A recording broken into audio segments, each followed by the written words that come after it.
Ntabwo ari abantu benshi ku isi twumvise biyumvaga nk'Imana kugeza ku rwego aho bumvaga ko babasingiza bakabaramya bakiyumva nk'abantu batazigera bapfa.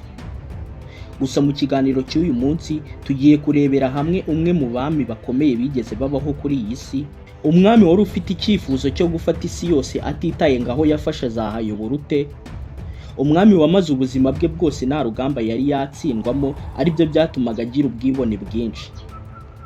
Uyu mwami nta wundi ni Alexander the Great.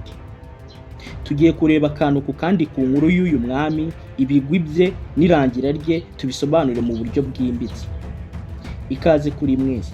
Alexander the Great yavutse mu mwaka wa 356 mbere y'ivuka rya Yesu, avukira mu gihugu cyitwaga Macedoniya. Se umubyara yari umwami ukomeye wa Macedoniya, akaba yaritwaga Filipo wa kabiri, akaba yari n'umuhanga cyane mu bya gisirikare. Mu gihe nyina wa Alexander we yitwaga Olympias, akaba yari umugore wari ufite imbaraga nyinshi cyane. Alexander the Great akaba yarakuriye mu muryango ukomeye w'Ubwami. Akiri muto yari umwana wagaragazaga ubwenge n'imbaraga zidasanzwe.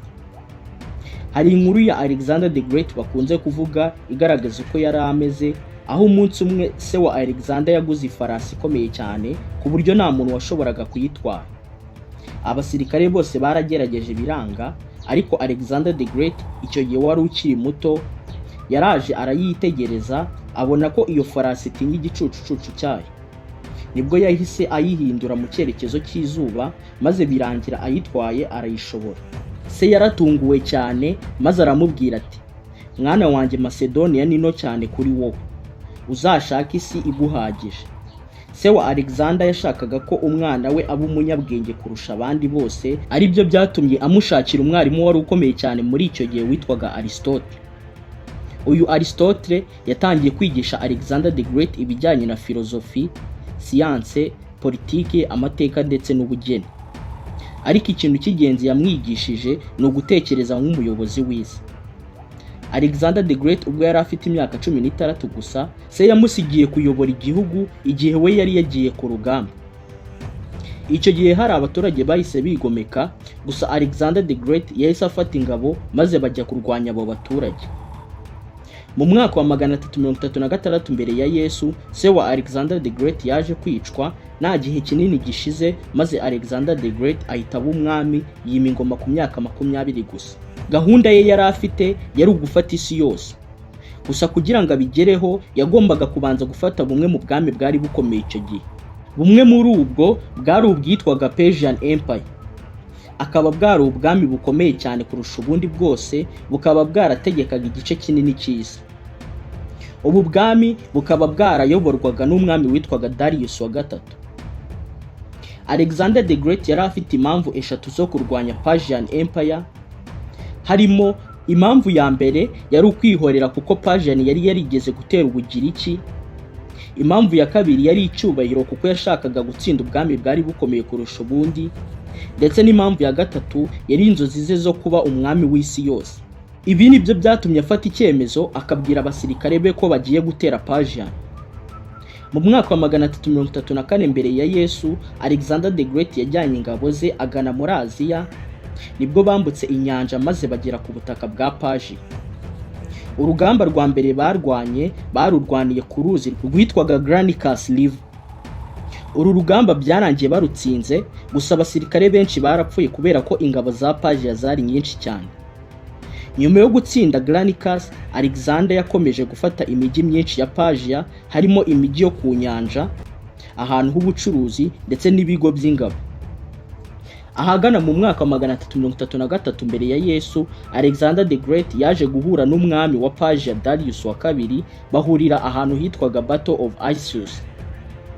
Persia yari ifite ingabo nyinshi cyane kuruta iza Alexander the Great, gusa Alexander the Great we yari afite strategy zikomeye cyane. Alexander the Great byarangiye atsinze uru rugamba, bituma Darius ahita ahunga, maze Alexander the Great afata umuryango w'uyu mwami. Nyuma yo gutsinda uru rugamba rwa Issus, Alexander the Great yahise yerekeza mu gihugu cya Misiri.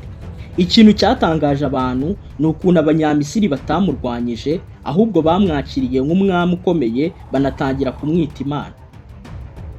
Aho muri Misiri kandi niho Alexander the Great yubatse umujyi mushya awita Alexandria. Nubwo Alexander the Great yari yaratsinze Darius mu rugamba rwa Battle of Issus, bongeye guhurira mu rugamba rw'ahitwaga Ugamera mu mwaka wa 331 mbere ya Yesu. Uru rugamba n'ubundi byaje kurangira Alexander the Great arutsinze, maze umwami Darius arongera arahunga bituma Persia itsindwa burundu. Nyuma y'uru rugamba Alexander the Great yahise aba umwami wa Aziya yose n'umuyobozi w'ubwami bunini cyane ku isi. Yari amaze gutsinda Misiri, Persia n'ibindi bice byinshi by'isi, ariko ntabwo Alexander the Great yanyuzwe ngo ahagarikiraho, ahubwo hari ikindi gihugu gikomeye cyari gisigaye yifuzaga gufata, aricyo cyitwaga Ubuhinde. Mu mwaka wa 326 mbere ya Yesu, Alexander the Great yafashe ingabo berekera mu Buhinde. Nibwo yaje no guhura n'umwami w'Ubuhinde witwaga Porus, bahurira mu rugamba rwabereye ku ruzi rwitwaga Hydaspes River. Uru rugamba rwaje kugora cyane Alexander the Great, gusa byaje kurangira rutsinze. Nyuma y'uru rugamba ingabo za Alexander the Great zari zinaniwe cyane kubera ko bari bamaze imyaka myinshi mu ntambara, bari kure cyane y'imiryango yabo n'iwabo, ndetse bari bafite ubwoba bw'izindi ngabo zari ziri imbere z'Abahinde kuko ntabwo bari batsinze Ubuhinde bwose. Nibwo bageze ku ruzi rwitwa Hydaspes River, ingabo zabwiye Alexander the Great ziti, ntabwo turakomeza kurwana uru rugamba kuko ntabwo dufite imbaraga zo kuba twatsinda abasigaye. Gusa Alexander the Great yagerageje kubumvisha, ariko biranga bibi by'ubusa. Ubwo nibwo bwari ubwa mbere Alexander the Great yari atsinzwe, aribwo yanafashe icyemezo cyo gusubira inyuma. Ibi nibyo byatumye Alexander the Great abona ko inzozi ze zo gufata isi yose zitagishobotse. Alexander the Great nyuma yo gusubira inyuma byaramuhinduye cyane kuko yatangiye kugira uburakari bwinshi, atangira gufata ibyemezo bikomeye cyane, anatangira guhinduka umuntu utandukanye n'uwo yari ari imbere. Nyuma yo kuva mu Buhinde yari yarahindutse cyane, yaranihebye ko kugera ku nzozi ze byamunaniye. Gusa Alexander the Great yari afite inshuti ye ya hafi cyane yitwaga Kratos the Black, uyu akaba yarigeze kumutabara ku rugamba.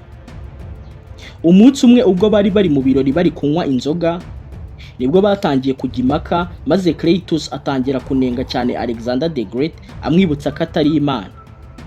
Maze mu burakari bwinshi Alexander the Great yahise afata icumu ararimutera aramwica. Ibi byatumye yicuza, ararira cyane ndetse yifuza no kwiyahura. Nyuma y'ibi Alexander the Great yatangiye guhinduka kurushaho, atangira gutinya abantu be bwite ba hafi, harimo abajenerali be n'uwo ari we wese washoboraga kumurwanya, ndetse hari n'abo yishe abakekaho kumugambanira. Nyuma y'ingendo zose yari yarakoze, Alexander the Great yageze mu mujyi ukomeye witwaga Babylon. Uyu akaba wari umujyi wari ukomeye cyane kuko wari wuzuyemo ubukire, ufite amateka akomeye kandi wari nk'umutima w'ubwami bwe. Aho niho yatangiye gutegurira izindi ntambara nshya no gukomeza kwagura ubwami bwe, ariko byarangiye bimunaniye kubigeraho. Mu mwaka wa 323 mbere ya Yesu, Alexander the Great yaje kurwara bikomeye cyane. Icyo gihe yari afite umuriro mwinshi, yari yaracitse intege ndetse ntiyashoboraga no kuvuga neza. Hashize iminsi mike nibwo yaje kwitaba Imana. Alexander the Great yapfuye afite imyaka 32 gusa. Ikindi kandi nta muntu uzamusimbura ku ngoma cyangwa ku bwami yigeze asigaho. Alexander the Great kugeza na n'ubu nta muntu uzi neza icyamwishe, kuko hari bamwe bavuga ko yishwe na malaria cyangwa typhoid, hakaba abandi bavuga ko yishwe n'uburozi, hakaza abandi bavuga ko yishwe n'umunaniro ukabije watewe n'intambara nyinshi yari yararwanye ndetse na stress. Gusa ukuri nyako ku cyateye urupfu rwa Alexander the Great ntabwo kuzwi neza. Mbere yuko Alexander the Great apfa, yasize abwiye abajenerali ko uzamuzungura ku bwami ari umuntu uzaba ufite imbaraga kurusha abandi bose. Ibi nibyo byatumye nyuma yuko Alexander the Great apfuye, abajenerali be barasigaye barwana bose bashaka gusimbura Alexander the Great, ndetse bashaka no kuyobora ubwami yari asize.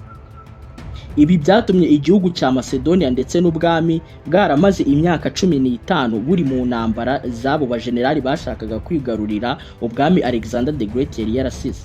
Ibi nibyo byatumye ubu bwami bwaratangiye gucikamo ibice, maze ubwami bukomeye Alexander the Great yari yarubatse butangira gusenyuka gahoro gahoro. Mu bijyanye n'ubuzima bw'urukundo bwa Alexander the Great, nuko yari afite abagore benshi bitewe n'impamvu z'ubutegetsi n'imibanire ya politiki. Bamwe muri abo yari yarashakanye nabo harimo Roxana, akaba yari umukobwa w'umwami w'Ubuhinde Sogdiana. Hakaza Stateira wa kabiri wari umugore w'umwamikazi w'Ipaja, ndetse na Parzatis wa kabiri nawe wari uw'Ipaji. Bamwe mu bana ba Alexander the Great harimo Alexander of Macedon yari yarabyaranye na Roxana. Hakaza na Heracles of Macedon we yari yaramubyaranye n'umugore witwaga Barsine nk'uko byavugwaga. Alexander the Great kandi yari afite inshuti ze zari magara arizo Hephaestion, Parmenion ndetse na Kratos the Black. Kugeza na n'ubu Alexander the Great ni umwe mu bantu basize amateka akomeye cyane ku isi atazigera yibagirana. Nshimira abantu mwese twabanye kugeza ku musozo w'iki kiganiro n'iby'agaciro, bibutsa gukora subscribe abantu mutarayikora, gutanga ibitekerezo byanyu muri comment, gukanda like mukanasharinga iki kiganiro ku bantu benshi. Naho ubutaha, Imana ibarinde.